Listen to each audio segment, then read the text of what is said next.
Nimemwona mtu mmoja, I have seen one person aendaye polepole, going very slowly, anaenda polepole, walking very slowly. Lakini mtu yule, but that person alikuwa ni mtu mwenye upendo, had a lot of love, alikuwa anaipenda nchi yetu, loved our nation. Ila baada ya muda fulani, but after some time, yule mtu akatupwa, that person was thrown outside, akapelekwa nchi ya mbali, was taken to another country, far off. Niliona ile nchi imeandikwa Cuba, and I saw the country written Cuba, lakini kaona anarudi tena, and I saw him coming back, arafa akapata nafasi kubwa, getting a very big position kuliko nafasi alionayo, before the one that he had, na ile aliyowahi kuwa nayo, and the one that he actually had before.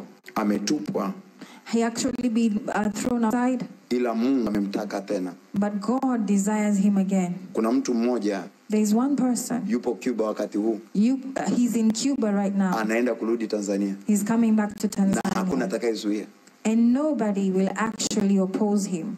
Kwa nini Mungu ameliachilia jambo hili tulifahamu? Why has God let us know this thing? Kwa sababu mtu huyu ana moyo wa Mungu, because this person has the heart of God, na analipenda kanisa la Mungu, and loves the church of Kuna Tanzania. mamlaka ya kanisa ambalo Mungu anaenda kurejesha, there is the authority of the church that God is going to restore kwa kurejesha watu wake, by bringing back his people, lakini sio kwa kanisa tu, and not just the church, ni kwa taifa kwa ujumla, but the whole nation at large. So yule mtu atarudi, so that person will come back, arafa atakaporudi, and when he comes back, nyota yake itang'aa sana. his star will actually be shining very bright. Kumbuka hiki ninachokwambia, remember, atapewa nafasi kuliko aliyowahi kushika, he will be given a position of influence, kwa sababu Mungu hawezi kusema uongo, because God cannot speak a lie. Hallelujah, hallelujah, hallelujah, hallelujah. Hata wewe uko Cuba uliko, and you who is in Cuba, kama utaipata hii video, and if you will get this video, jua Mungu amekukumbuka, know that the Lord has remembered you. Nimekuona unaenda polepole, I have seen you going slowly, na polepole likawa ni jina lako, but slowly is actually going to be your name. na hiyo polepole haikuwa ya kwako, and that slowly was not actually,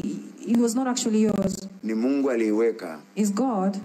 Ni Mungu aliiweka, It is God who kept it, ili polepole akufikisha kwenye nafasi so yako, that slowly by slowly he can get you to your destiny. alafu nabii huu And then this prophecy, hautakawia. it will not be late. Mwenye masikio na asikie. The one who has ears may hear. Hallelujah. Na atakaporudi,